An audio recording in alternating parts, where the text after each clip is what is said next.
Let's go ahead and stand for the Pledge of Allegiance. Pledge allegiance to the flag. States of America, to the republic for which it stands, one nation under God, indivisible, liberty, and justice for all.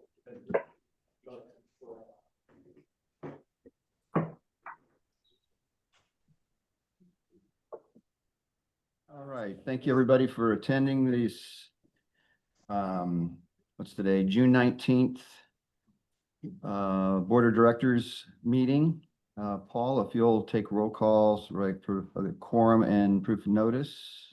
Okay, we've got Joe Mulcahy, Nathaniel Monks, Brian McAdon, Ray Canistra present, and Uwe Ruper and George Custis on Zoom.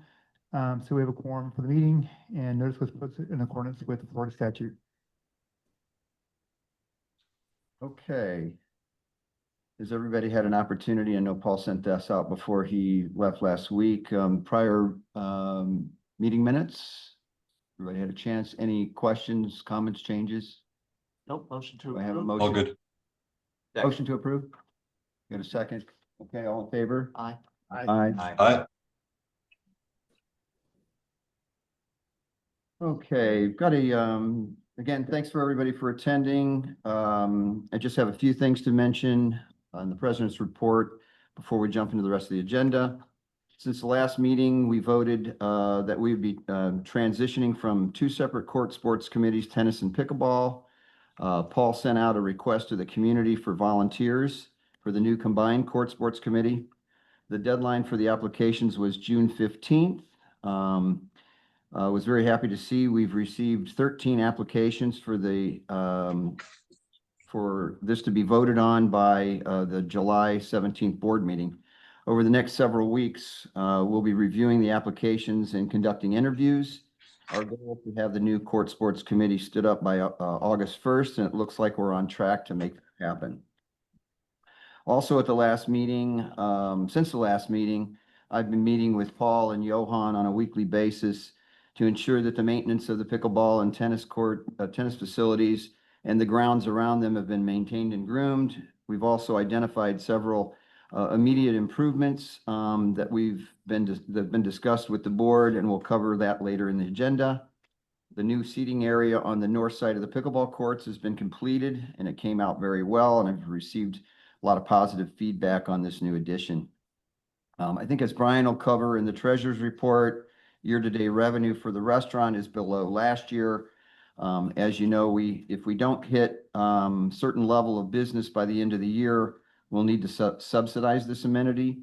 I'd encourage everybody to support Courtside Restaurant whenever possible. And tonight there will be live music from 6 to 9. This occurs every Thursday night during the summer, so hopefully we'll see some of you there this evening. That's it for my president's report. Paul, I'll turn it over to you for the manager's report. Okay. You can really tell that summer has arrived around Pelican Marsh, as many residents are now back up to the northern habitats for the summer. Just a reminder, though, that even though you're away for the summer, you're still required to maintain and clean your homes as needed. It's also good to have an idea to have a home watch person or a friend lined up to monitor your home while you're away to prevent any unforeseen issues that may arise. Summer is the time we get our needed maintenance and other projects done around the community center.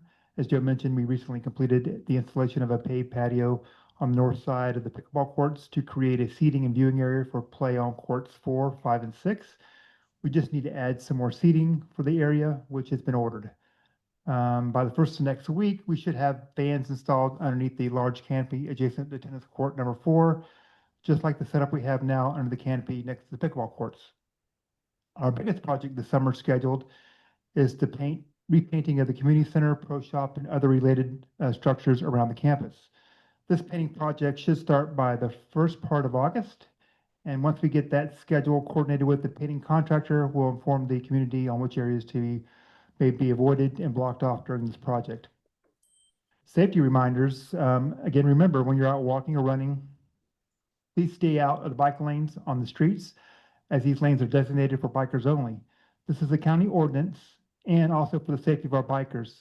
When you walk or run in the bike lanes, this causes the bikers to have to swerve out to the street and into the traffic. So this is not safe. So please remember to stay on the paved walkways along the street. Also remember to drive the posted speed and to always stop at all stop signs. We've also had some reports recently of dogs being walked throughout the community, and the dogs are allowed to wander out into the street in traffic and also jump on other people and other dogs. So we're asking, when you're walking your dog, please make sure your dog's on a leash that is short enough so when you have control of your dog at all times, so this does not happen. We're hoping everyone's having a great summer, and always please let the staff know if there's anything we could do to help out. And we always appreciate everyone's support, and that's my report. Okay, thank you, Paul. Brian, turn it over to you for the treasurer's report. Yeah, but just give Paul a second to bring that up.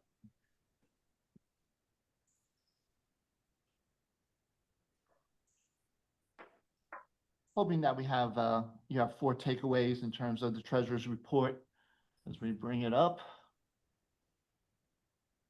So operating surplus through May was $53,000, about $6,000 better than budget. Operating revenues continue to be better than budget. Our operating expenses were $7,000 worse. You may recall that we reported last time that there was a 2023 income tax bill for $6,500 on interest that we've been earning through investments that was not budgeted for. So one of the takeaways today is we are filing our 2024 tax return next week, and we will have an additional $10,000 liability related to taxes based on the interest we earned in 2024. Additionally, we anticipate, based on the investments we made this year, to have a similar tax liability for this year. So we'll also be recognizing about $5,000 for year-to-date June interest expense. So our actual operating surplus will be hurt by about $15,000 as we go into next month's report. We have about $250,000 of prior year surplus, so I'm not concerned about having the funds to cover that, but it is something that we need to now budget for as we've been more aggressive in our investment strategies. Activity centers were $7,700 better than budget.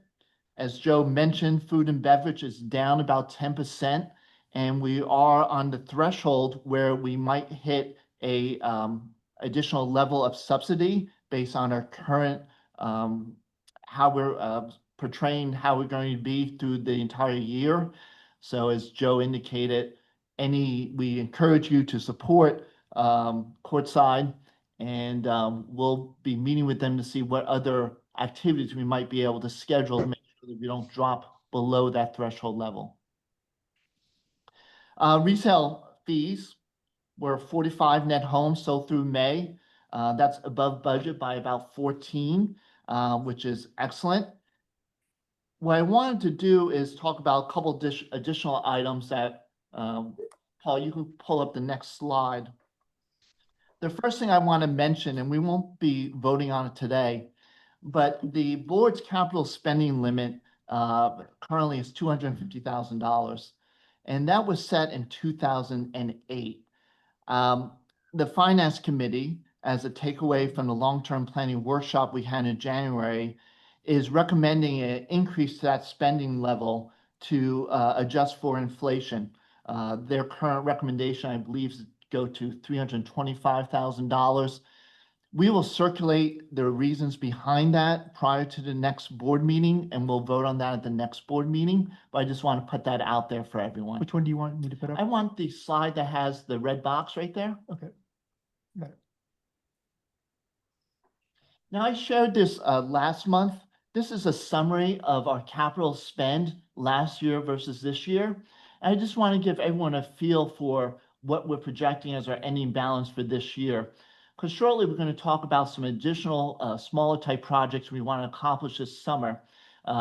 Mostly starting on line 13, additional seating for tennis behind court 7, fans for tennis court 4, and refreshing our ice machine and making a refreshment area where our current ice machine stands. We also have out there on line 17 a potential upgrade to the restaurant's point of sale system. So that could bring our total spend to about $220,000 for this year, coming out of our capital fund. As you can see in line 2, we funded our capital fund by about $84,000 this year. And based on budget, we anticipate another $150,000. A few minutes ago, I said that we're above budget, so hopefully that number will be stronger. But assuming we come in on budget, we'll be funding another $150,000.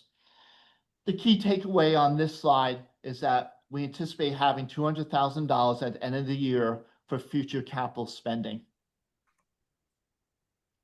And as usual, all the financials are available on our website. And does anyone have any questions?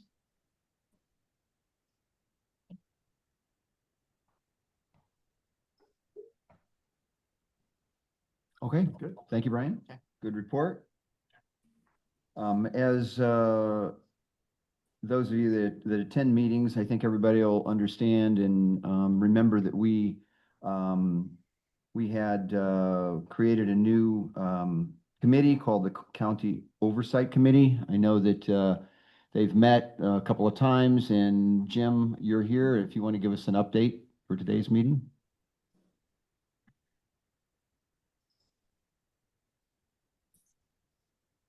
Paul, you might want to put up that overall slide for the Yep.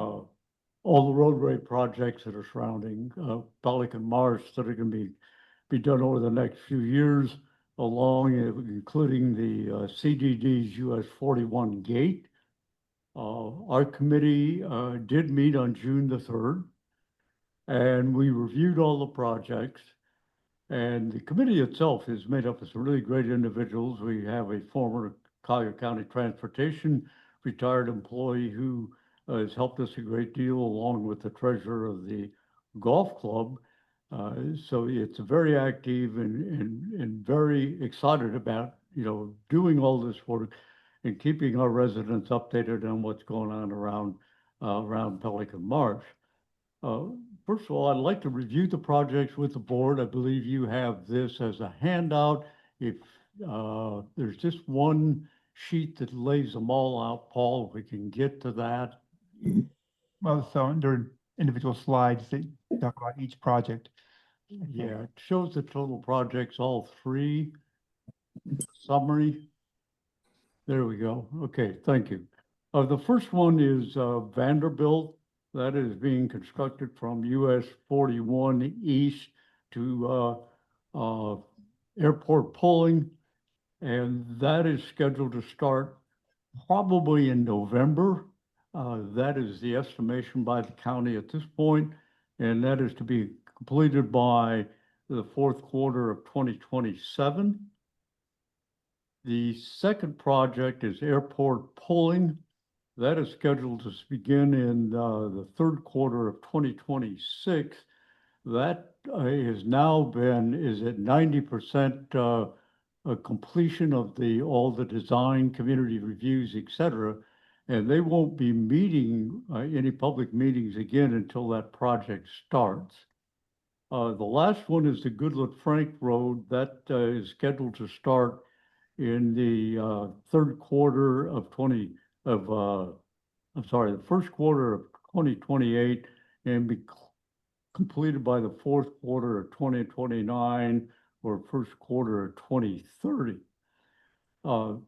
The Board of County Commissioners has just let a contract for the design of the Goodland Frank Road in May. So that is on schedule in terms of where they want to be.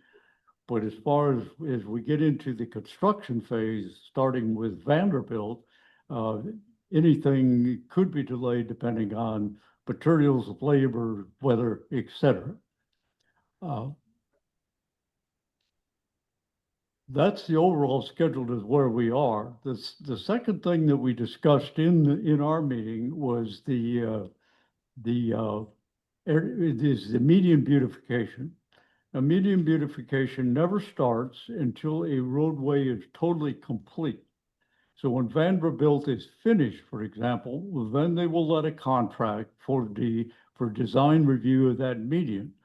It is all prepared. It has everything present to do the plantings. And then maintenance is another issue, and I'll discuss that with all of them. But that is a separate contract. And it is one that we're going to use Airport Road for an example. Airport Road probably has the greatest opportunity for maximum participation by the communities, by the commercial, all the entities along that road. Unfortunately, in 2017, the county put a moratorium on median beautification.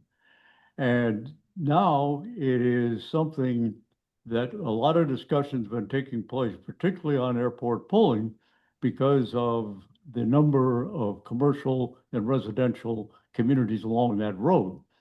So what are our options? As we go forward, the county is going to pursue looking at state and federal, there was no federal funding, but state funding, grants, et cetera. There's all kinds of things out there that they will be exploring to help in the construction of the beautification of a median. When that's all said and done, how do you maintain it?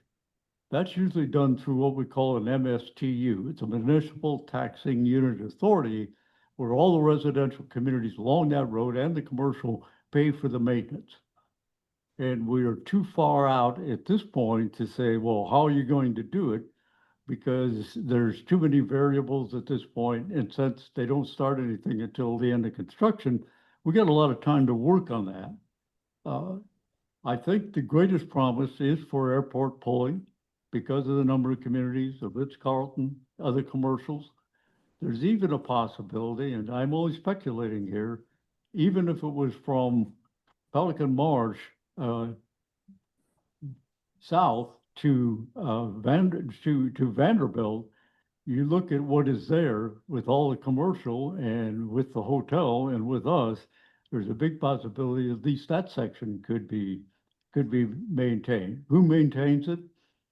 Years ago, when we did this in front of Pelican Bay, a lot of funding was raised from different resources, but they contracted the equivalent to our CDD to maintain that median. So it's too early, I don't know, but we'll keep you posted as we go along. Our two recommendations from the committee to the board are as follows. One, the slide that was up there that shows the construction schedules of all these roadways, we recommend that you put in the fall edition of the Pelican Marsh paper, so everybody will have a visual of what that looks like.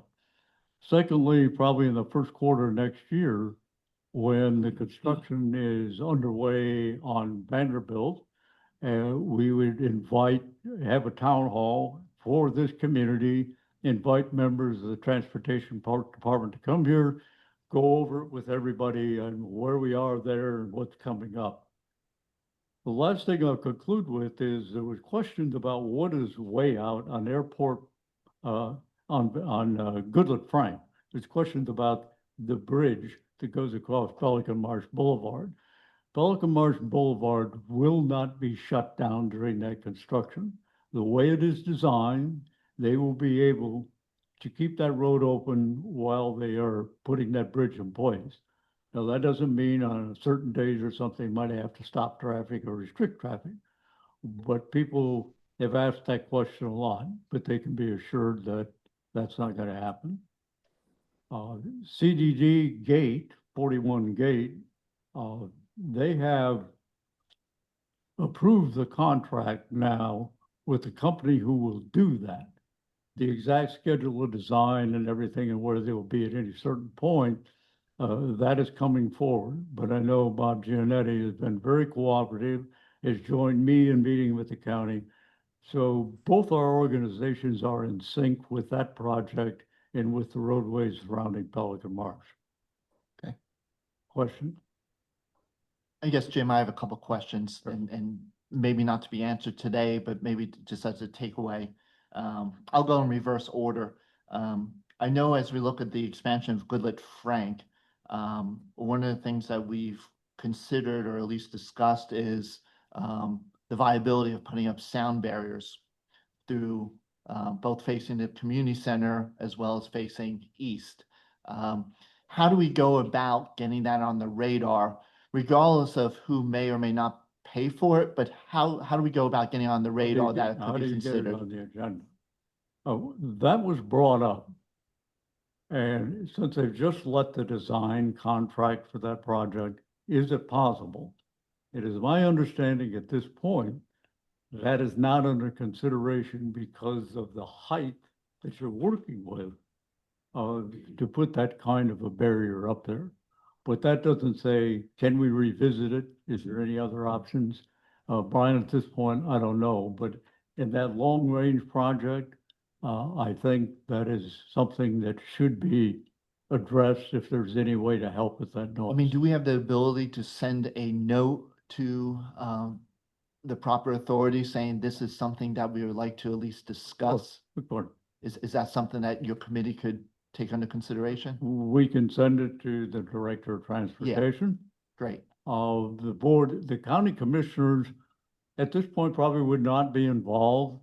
They pretty much defer to the Transportation Department and go to them for their input for everything. As a former commissioner, I would say that's what I would have to do. But if we can put it on the commissioner's radar, but by the time that project starts, one, you may have the same commissioner or you may have a different commissioner for this district because that individual is up for reelection in 2026. Yeah, I don't know if anyone's ever out here playing bocce at 5 o'clock, but with 2 lanes, it's very noisy. Yeah. You know, so I can just imagine with 4 lanes what it might be. My second point is, any thoughts on the Galleria exit? I know we had voiced concerns several months ago about the backup as people try to get out of the Galleria and it comes all the way back to the Pelican Marsh Gate. Do you see them exploring any type of light there or any type of solution? When we met with the Transportation Department in May, brought that subject up. And no, there's not any proposed changes from what currently exists, other than you're going to pull out and get into the queue and come around to go back north.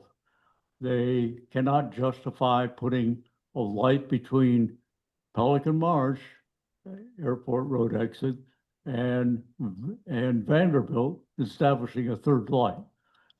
What we were told, and it's been verified by Pierre on a committee, through managing traffic, through signals, and particularly as AI becomes more important in this whole process, they're going to be able to read road traffic and try to have more opportunities for people to pull out and get into that queue if they're going to come back and go north. I would suggest to Pelican Marsh residents, you always go out the airport road entrance because you have traffic control there, and it would be easier for you to go either south or north without getting involved in that other situation.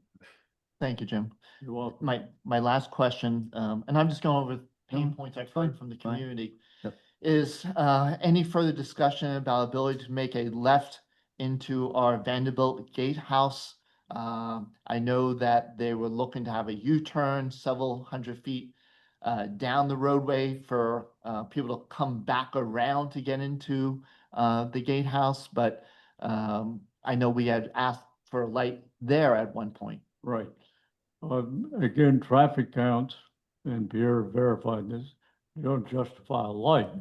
What you'll be able to do is when you exit out going south, you can, between that point and the intersection at Goodlet Frank, they're gonna have a queue where you can loop around and come back to go east. That is in place in the design. If you're coming down Vanderbilt, headed east and turn into Pelican Marsh Boulevard, you will be able to do that as it is set up today. They will have a queue there, and that will be set up to make you be able to do that. That is not, to me, a terrific option, but according to all the designs and their input and everything, that's where we are today. Okay, thank you, Jim. Thanks, Jim. Jim, thank you very much for, volunteering for this and pulling the team together. And I think this is going to be really helpful for the board to understand what's going on. Yeah. Okay. We have a well, question back here before. Sure. Tim, what can we expect during the second half of 2026 when Vanderbilt Beach Road will be under construction affecting Vanderbilt Beach Road Gate? Airport will be starting up affecting the two exits onto airport and will be under as well. That's 100% of our ingress and egress from our community. What can we expect as far as blockages or? Drive carefully. Uh, I don't have a specific answer for you on that. I don't believe airport will start on time. It is 90% design completion. Do they have 100% of all the funding? I believe they do, but there's always slippage in this, so I'm not overly concerned about that. And they have said that they will be taking all that into consideration. But it has the potential at certain times to be very congested. There's no getting around that. But at the end, for Pelican Marsh, if you look out here 6-7 years, you're gonna have an outstanding network of roadways around this community for entering and exiting. And for a long time, you'll never have to put up any more construction. So that's the good news. For emergency services be able to get to construction. And like Yep, the 41 gate, as I understand, will always have a lane open to get out or to get in. How they're going to do that, but that is in the plan. So 41 will never be totally shut down, as I understand it at this point for the CDD. There's another subject that will come up. I don't know how soon you're gonna hear about it, but we know it's gonna happen. US 41, in this whole scenario of things, is going to be repaved from at least Vanderbilt going north to Immokalee. That will be going on, but that will be off-season work. There'll be night paving. So I think they're trying to coordinate that as best as they can. But you know, and I know, we don't know what delays, anything can happen in this. So it will be interesting times, put it that way. So everyone in egrets, find out when that is and plan your vacation. Yes, right. I don't have the schedule from that. That's a state project. Yeah, US yeah. 41's a state project. But as soon as we know more, the sooner we know, if we stay on top of it, we're gonna let everybody in the community know. And perhaps if we have this town hall the first quarter next year, Joe. Yep. That's a great time. All of this can be. I've taken notes, but please remind me as we get closer. And just one last ask, Jim, whenever there's any kind of public forum, the more notice you can provide us in the community, so we can get as many people there to support you, that would be awesome. We will. Now, I understand when they start the Vanderbilt, the last information I got from the county, they said, we will hold a public hearing. Now, it may not be here, but when they have that hearing, we will coordinate and make sure, my objective is to get somebody from transportation in here where you can call, and have it at a board meeting or call a special meeting. So anybody that's interested will be able to participate and get their questions answered. Thank you, Jim. Thanks, Jim. Valuable information. Appreciate it. Okay, thank you. Okay, we're gonna jump back to the agenda. I've got new business. First item up, 10.1. Peter, if you don't mind coming up just to the microphone in case anybody has any questions. The first item on the list is approval of the long range planning committee charter. I had the pleasure of attending as a liaison to this group last week. You've got another meeting coming up next week that I plan on attending. But if you want to just give a brief overview, we don't have to read this whole thing, but just kind of share with us where you guys came to get us to vote on this today to implement it. No, absolutely. I think, The idea was to build on sort of the mission statement we're trying to do, and then have this committee, not just a one-time affecting whatever the top five sort of results were for the community, but an ongoing thing. So we wanted to do, the objective was to have a committee which was functional. It had the authority to examine things, to review, obviously liaise with the board. So what, and then specifically how we devised the charter was to leverage the, as we were having discussions, to leverage what the bylaws and the rules already have existing and have a supplement to a lot of the things. So the charter tries to say what our mission statement is going forward, some of the processes and things like that. And it was just trying to keep it brief. I think one of the most important things is it's an advisory committee, so ultimately it's up to the board to make a decision as we recommend. Yep. And thank you. I've attended the meeting. You've got a great group of Oh, we people. have a I'm great very, group. We certainly really, do. really good group We of have a great people. group of So people. we've passed this around. I know it went back and forth between you, the committee, and then the board. Everybody's had a chance to review it. So any questions or comments before we put this to a vote? Do I have a Motion. motion? Okay, second, please. Second. All right, all in favor? Aye. Aye, okay. Thank you, Peter. My pleasure. Thank you. We'll put the charter up on the website along with the committee, Thank so you. you can see, everybody can see it. Okay, the next item up is 10.2, review of proposed projects to upgrade the court sports facilities. I mentioned this in my opening comments. Ever since a month ago, I had surgery. I've had a lot of time to walk around the campus on a daily basis and meet with Paul and Johan about maintenance and some other things that people have brought up to me with respect to making some minor improvements over the summer before our friends from the north come back. So Paul, if you want to, would you pull that up and take us through those? Sure. So,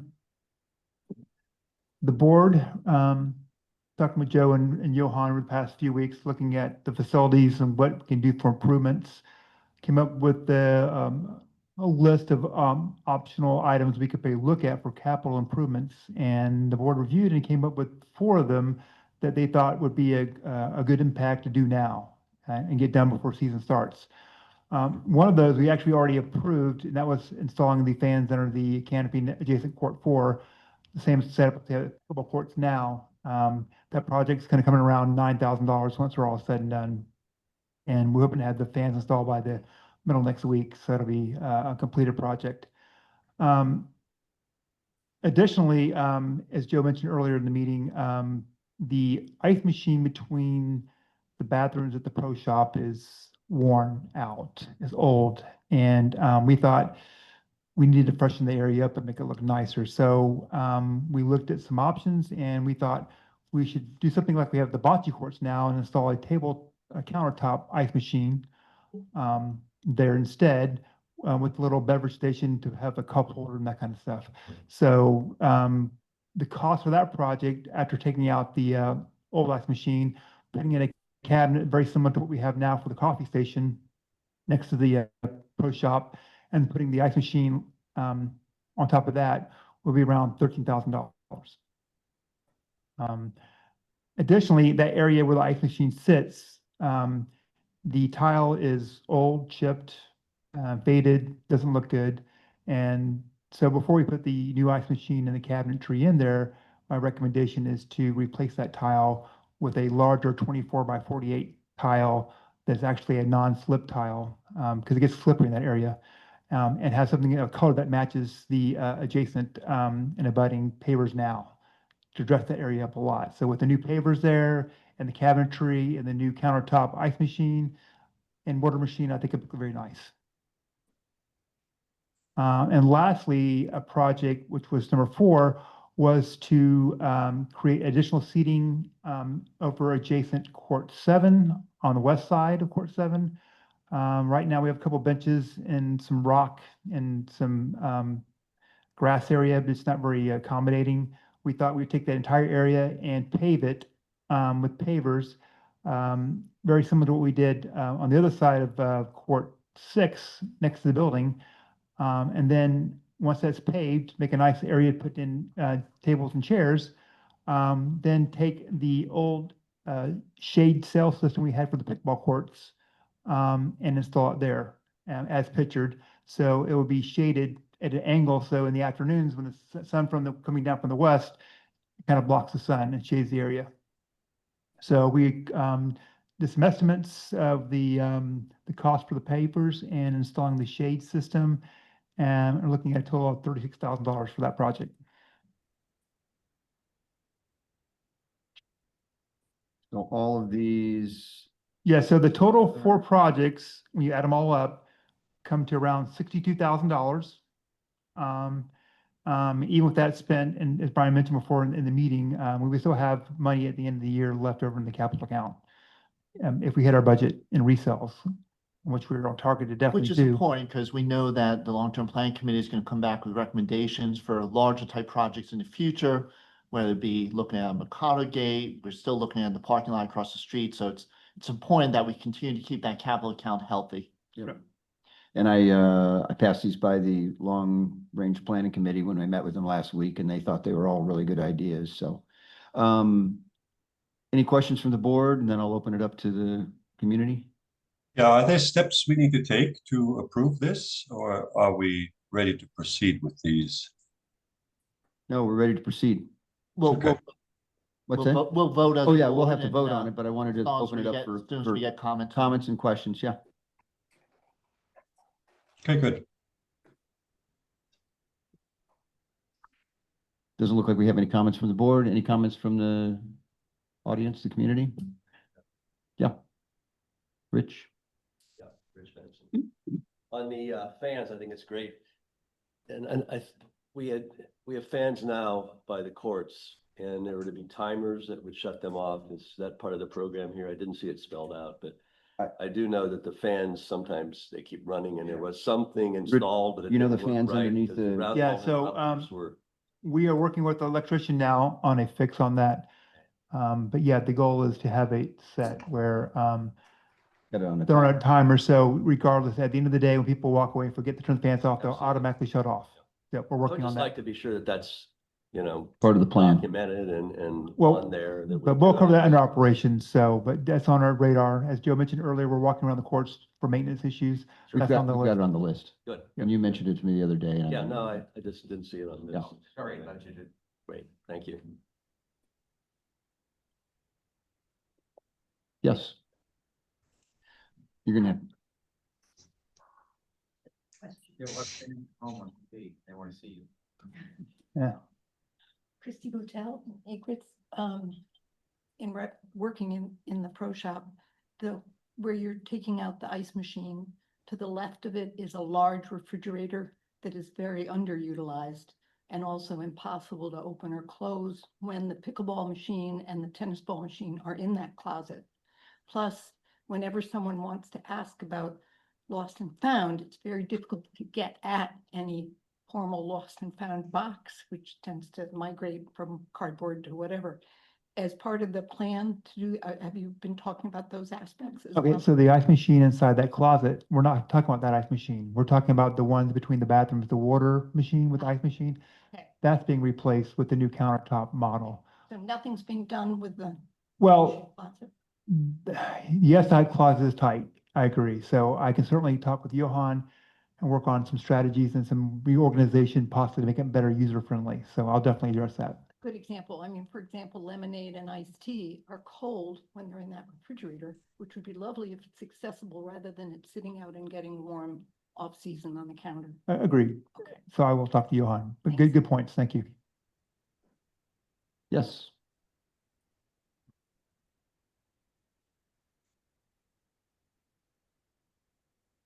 Hi, I'm Glenda Corwin. I live at Ivy Point. I just have a quick question for, I'm not sure like who runs or the liaison to the design committee, but I'm To the, which, design committee. Mhm. So the monument is at Savannah. I live at Ivy Point. I also own property at Savannah. The monument at Savannah, I sent a couple of emails to you about how out of place it looks with the rest of the neighborhood. I've gotten a lot of those comments as well. Yeah, it's terrible.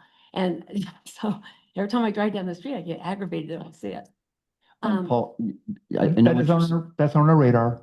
Okay, I've already notified the president of the community and their property manager that we noticed that sign's been repainted. They did not go through the proper architectural application they were required to do with the foundation to get it approved. And mentioned that the colors they use aren't in accordance with our current guidelines. Exactly. So we are working to get Do that. we have any kind of timeline to get this I done? don't, I was away last week, unfortunately, on vacation, but that'll be my first thing to do this next week to talk with the powers that be at that community to get it fixed. Okay, thank I you. think we were all kind of shocked. It just sort of appeared. Yeah. it And was we good started to have- driving yeah, by it's saying, like- how, that doesn't look right. Yeah, and the few residents I've talked to in Savannah also don't like it, so I'm not sure, and How it got done, how it got done. Yeah, we don't know, okay, but we're addressing it. thank you. Thank Put you. them on a clock. I mean, just, don't let this go on for months. Thank you. I got paint. I don't like driving by it either. Okay, let's I see. guess we can vote on these projects, Joe? What's that? We can vote on these Oh, yeah, projects? that's, yep. So number 4, so this court right here is court number 7.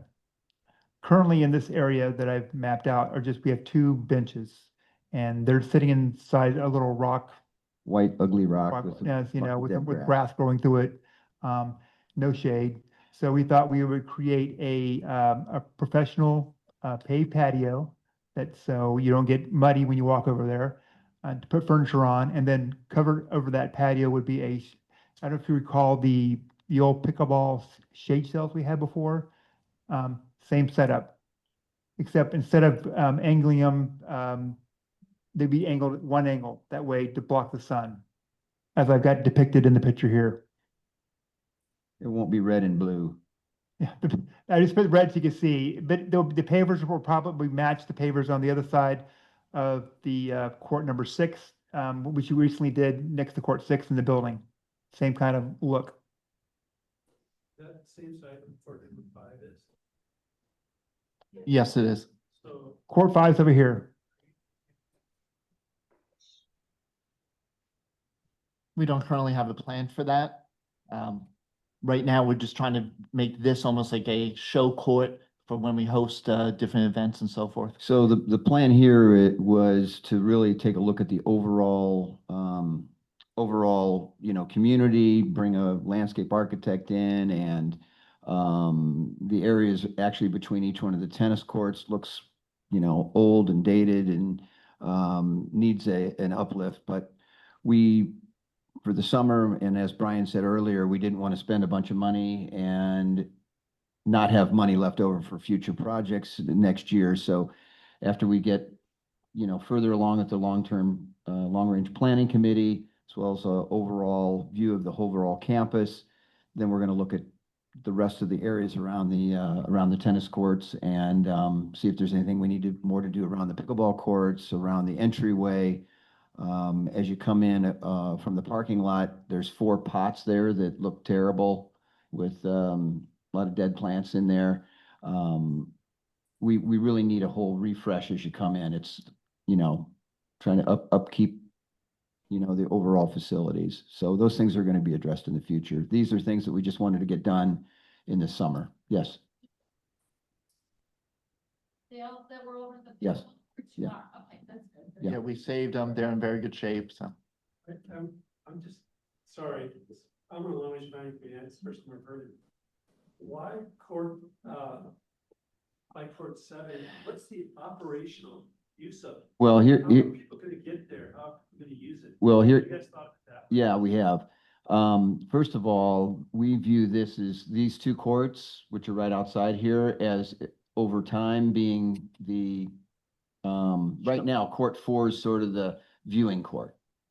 But nobody really can sit over on the other side of court 5, because you got the trees and a couple benches. So when we have events, we have the pro league here, et cetera. Court 4 is typically the court that people sit under that big canopy. Well, now that we have the seating area along court 6 here, and if we do court 7, that's going to be our main stage court. Plus, you've got, I think this is going to also help courtside in terms of sales.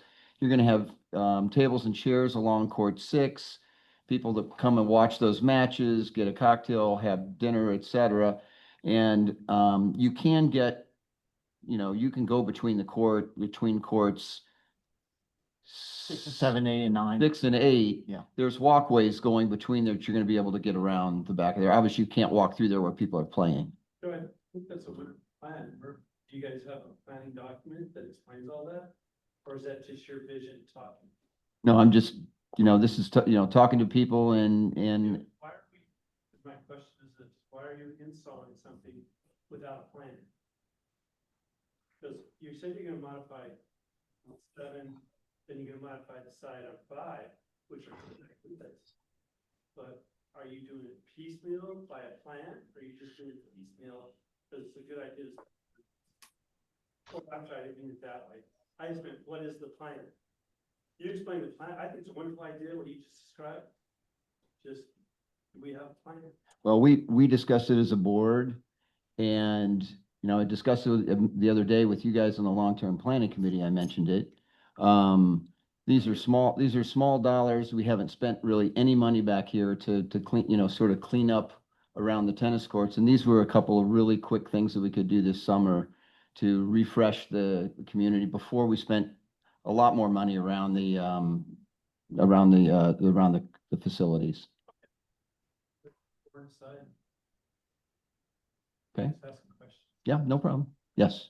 Can I ask people to use the microphone, because on Zoom, we can't hear any of those questions. We don't know what's being talked about. So. Hey, Paul, can the viewers see the meeting? Yeah, we can.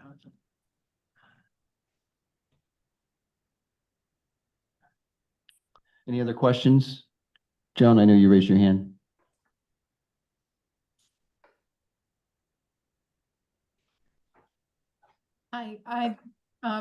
Operationally, that patio with sunshades that are suited for afternoon viewing on court 6 side, then on the court 5, that's on court 7. Court 6 at that time of day has the sun in people's eyes, whereas the canopy next to court 4 for exhibition viewing or something like that has the canopy there that you can sit in a place that's shaded. So I'm a little concerned that it's a trade-off between afternoon shade on court 4 with sun on the eyes on court 6 at a time when you're adding $36,000 worth of patio and shade for court 7.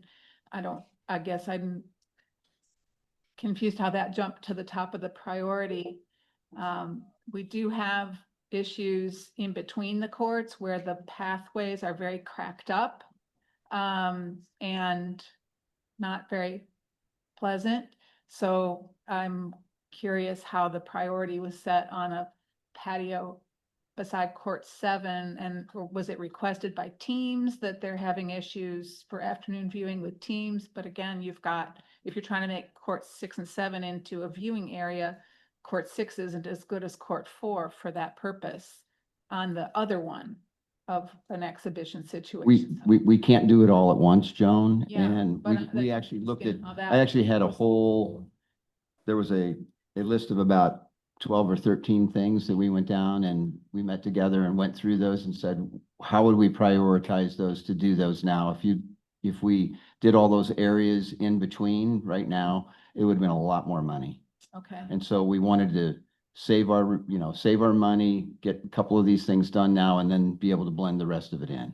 I guess I would suggest that I understand on implementation, you might be able to do a small piece like this in phases, but I think it would be lovely to see a comprehensive view of how the whole facility would lay out on a modest upgrade that you're talking about. And because I think you've got some trade-offs between shifting our focal point to courts 6 and 7 from courts 4 and 5. Can I help don't with know. that? I think that the point you might have missed, there's two things that work together. One is you're on the other side of court 5, that's where we have our 2 biggest, most beautiful trees. So I think we'd all be opposed, I would hope we'd all be opposed to bulldozing that down to have a viewing area. So it wouldn't make any sense that. Then you have the other problem is that when you have the event happening in the evening, the sun is down right over Goodlet. So whoever's sitting on this side of the courts, all they can see is the sun. And that is the reason why you you would not, in the evening time events, like whenever the Pro League is here, you want to watch them from the other side. But there's only one place to put that on the other side, and that would be there, because here we have the huge trees and there's out, and that's not possible. There's not enough room. So that's the only viewing area on the west side of the courts that can ever exist, in my opinion. So you're saying court 7 instead of court 6 in a situation like that would be the focal point? Yeah, in the evening time, The sun's behind you. every person who can is on the other side of the courts trying to watch, because you can't see anything on this side. Okay. And so there, I mean, I'm so just there doesn't saying- need, there's not like a trade-off. That's the only one available. And then don't need a big plan, because that's the only one that's ever going to happen. Okay, guess I'm just No. thinking maybe a comprehensive vision, and then I understand implementation in pieces based on availability of funding, but to see it as a part of the whole vision of how this could functionally work is a little surprising at the moment is all. Okay, thanks for your input, John. I'd like to add something. I'm sort of a value guy. I'd like to spend my money to get the most value, and I really wonder whether 36,000 for that area adds as much value as spending the money where you walk in, you have those jugs, Mhm. that the plants look terrible. You know, that's our face. People come in, it says Pelican Marsh. You walk in, it looks ugly. But you walk down there, it's gonna look nice. But who's gonna walk down there? And how often do they walk down there? So I would spend my money with that central area, make that look really nice, good impression. And I would also, those rocks that we have between those, we've talked for years about those rocks need to be replaced, and they don't get replaced for some reason. So Joe knows the I would just put that into the long-range plan, and maybe the long-range plan for those things can take place on the same time frame as this other thing, but those are just my 2 cents. That's what we did. That's what we are doing. Yeah, that's what we're doing. Every one of those things you mentioned are all on the. Actually, I asked Paul to run, go get the pictures that I Oh. had of all those. I had all those on a list, and we decided Yeah. these were the priority for right now. Okay, Yeah, and they have a timetable too? a little bit. No, there's a couple either ors that have to happen ahead of time for us to know if it goes Okay. way faster or way slower. Okay, So waiting on some good news. Good. Or bad news. thank you. Thank you.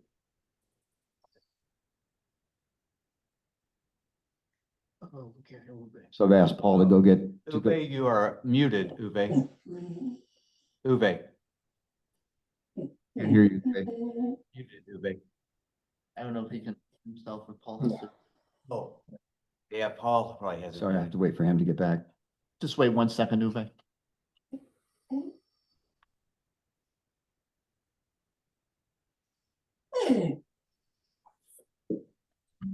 We'll have a very-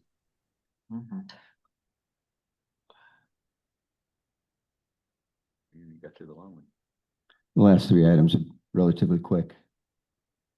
While we're waiting, did everybody get a chance to see the paint colors on the front entryway that were put out there for, we're gonna be voting on that later in the agenda. I'm sorry? The board. We had them up there. We had those up there for the last month or so, the colors for the outside of the buildings. And I think it was pretty much unanimous by the design review committee and the board and people that came up in the community.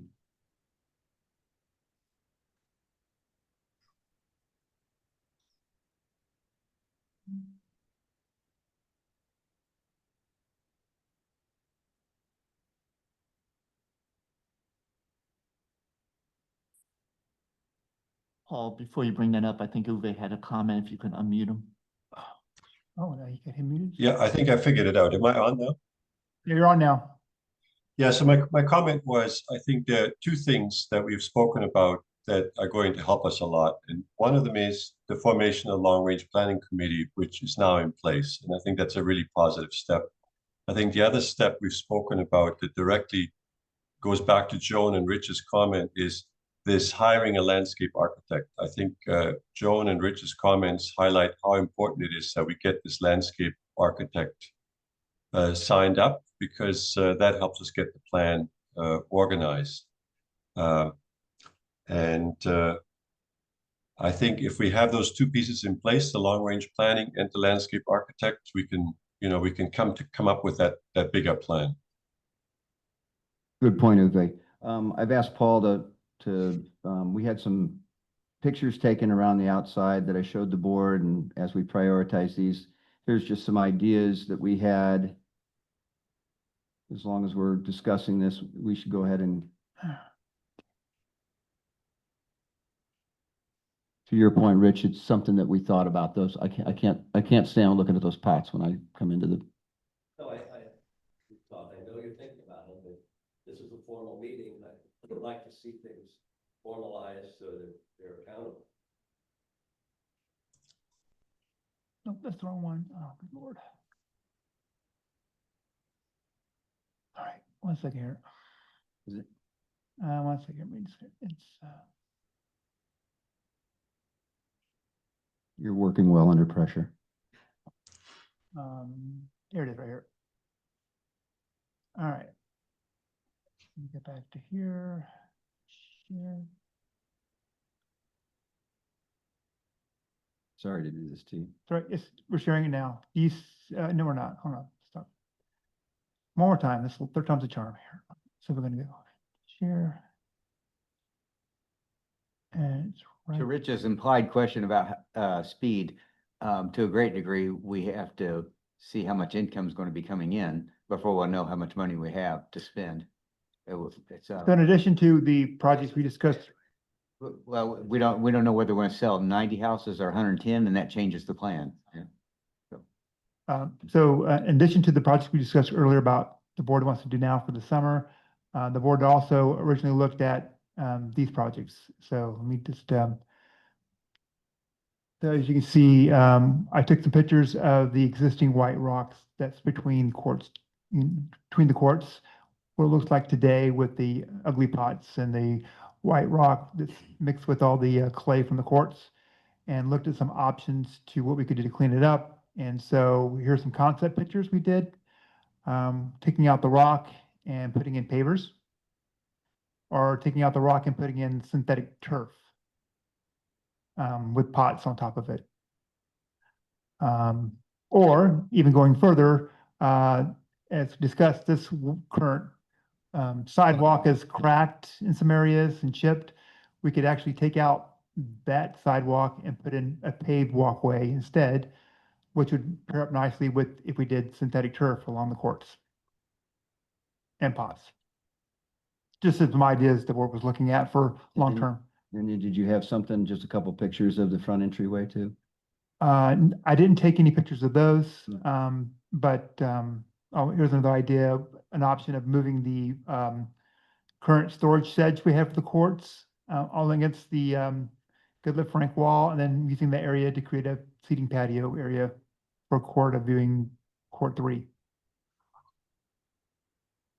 I gotta find my old file that we did some knock-up pictures of some other beds around the area where, like, for instance, that tiered-shaped bed with the pots in it coming up the entryway to the pro shop, taking those pots out, and an option, maybe putting a water feature in there. Yeah. I have a couple pictures I can show you after the meeting that we took, and actually I just threw them into AI and said, can you make this prettier? Actually, those pictures that we have here, It's all AI. those were I took a picture and I said, can you clean up this area, adding some pavers? I did the same thing with the pots in the front, and it came up with 2 beautiful pictures of some fountains and some flowers and stuff like that. So I'll show you those after the meeting. Okay, I think we're at a point where we can vote on this. Do I have a motion to move forward? I motion to go ahead with these initial projects. I have a second. Second. All in favor? Aye. Aye. Okay.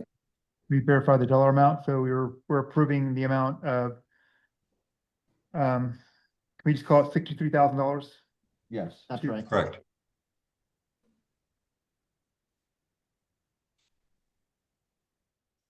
Okay, the next item is 10.3. Paul, do you want to cover that? That's the colors and the paint. Yeah, so this year we're scheduled to repaint our community center and related facilities, the pro shop. It's been 7 years and it's time to repaint. And so we are looking at colors for the repainting. We thought we'd be better off with a much a lighter color to make the building look bigger and brighter. So I had the design review committee look at different paint colors, working with our representative from Sherwin-Williams to see what's out there, what's being most popular being used today. And we came up with 6 paint colors we looked at, one from a very light shade up to a darker shade of a whitish gray toned colors. Eventually, after going through a couple weeks of going back and forth, they came up with a recommendation of using it's called drift of mist for the body of the color, with pure white for the trim color on the building. I think I got a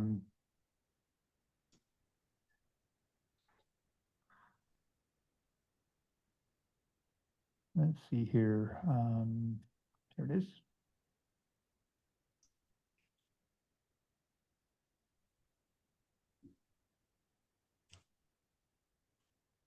So this is the letter from the design review committee, John, the chairman, asking the board, they're recommending that drift and mist be used for the body color and pure white for the trim color. And this is what it looks like, a mock-up from Sherwin-Williams. Actually, if you want to see the specific swatches, they're actually painted on the building to the left side of the main entry doors. If you look along this window right here, you'll see the swatches painted on the building. So anyway, that's the DRC's recommendation that the board approve the color of drift and mist for the body color with extra white for the trim. So motion. Any other comments or questions by the board?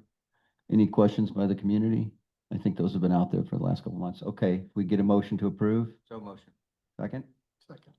Got a second? All in favor? Aye. Aye. Okay, that's approved. Now we need a painter to paint the building. Now we got the paint color approved. So I sent out an RFP. I worked with Sherwin-Williams for the specifications we wanted to have done for the RFP and sent it out to contractors.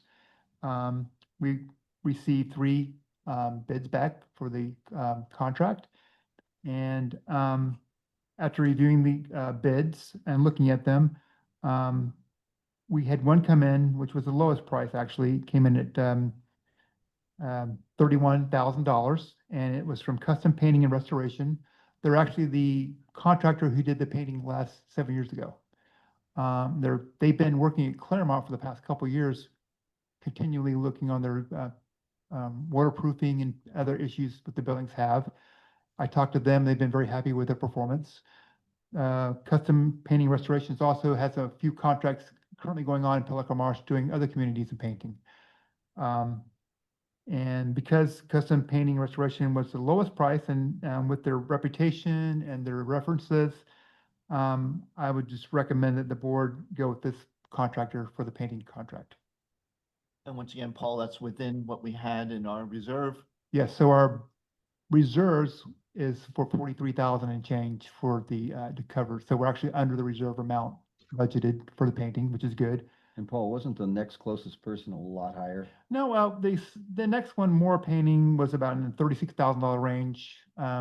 Very reputable painter, good, but still a little higher than Custom Painting. And then we had one that was just way off the base, 75,000. So we just marked them off. Okay, all right. I'd move to push forward on this one, this contract. I support it. Do we have a motion? I second it. Okay. All in favor? Aye. Aye. Aye. Great. And the last item, Paul, was the Design Review Committee report. Design Review Committee. We've got a Watercrest submitted a request to replace loose or broken pavers. That was approved unanimously. Sweetwater homeowner submitted a request to replace a roof with similar tile and design. That was approved. And Spanish Moss homeowner submitted a request to replace the existing propane tank, and that one was approved by the committee. Do I have a Well, motion? Oh, But there's one caveat. So that third point, so wasn't, that third one was not approved by the committee because they had some extra questions first. Their questions were, this homeowner wants to replace their underground propane tank with a larger tank. Okay. And they had some questions and concerns of where it was located. And I called the homeowner and verified the location of the tank. It's going the exact location of the existing tank. It's just, they're digging a larger hole to accommodate now the 500-gallon tank.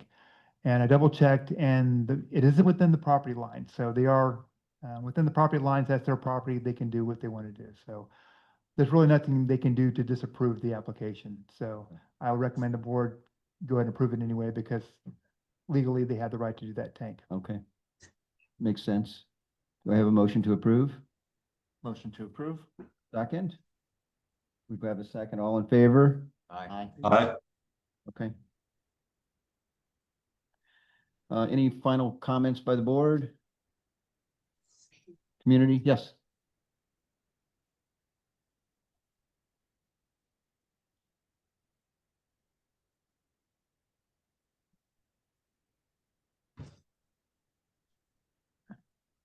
My name is Stephen Barbario, Les Chateau. I have a question about your capital fund. You've listed a whole smattering of various projects that are related to the court sports. Hmm. Okay, and they all sound great. Someone in the back of the room talked about a plan going forward, right? What is the plan to lay out these different projects? Well, I have another question regarding the capital fund and the plan. Where does a gym fit into this? You know, that's been on the agenda for like 7 years. Yep. And there's actually been a bid that went out, I believe, as to find out how much it would cost to do that.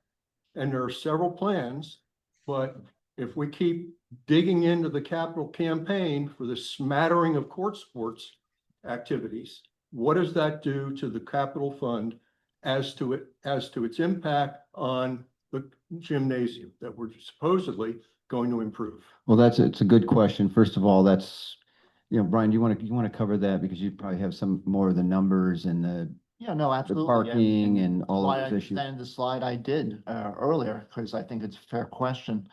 The gym expansion is one of the things that's being reviewed by a long-term planning committee. There's two options with the gym. There was a plan to just build a 500-foot expansion several years ago, which would basically be for the bikes. The other option there is to do something larger. To do something larger, we need to expand our parking capabilities. We've been meeting with different members of the community about options to build additional parking across the street. We are not at a point where we are able to sign a contract yet to do that. But if we are able to add, let's say, 15 parking spots across the street, it allows us to do a larger building expansion here. So there are people working on a larger multi-year plan, which would include potentially a gym expansion, but there's a lot of pieces that have to fall together. That's why I've, been discussing with my colleagues, making sure that we're not spending money that we might regret down the road, and making sure we making incremental improvements to our campus, because I think it's important to maintain the look and feel of what we have. But I've been pushing back on doing something larger until we have that plan in place of what we're doing with some of these larger projects. I know additionally, the long-term planning committee is looking at options to get us access, a walking path into Mercado. That would be potentially something that would be around $100,000. So all those things have to be looked at in totality before we, spend a large amount. And that's, once again, why I think it's important for us to know what is our projected capital fund going to look like going into next year. For someone who is not involved with court sports, what you did today, I think, looked great. Those 4 things that you've approved to do today. And that's wonderful. But my point is, going forward, as to someone who's suggesting having a plan, you've got a long-range planning committee.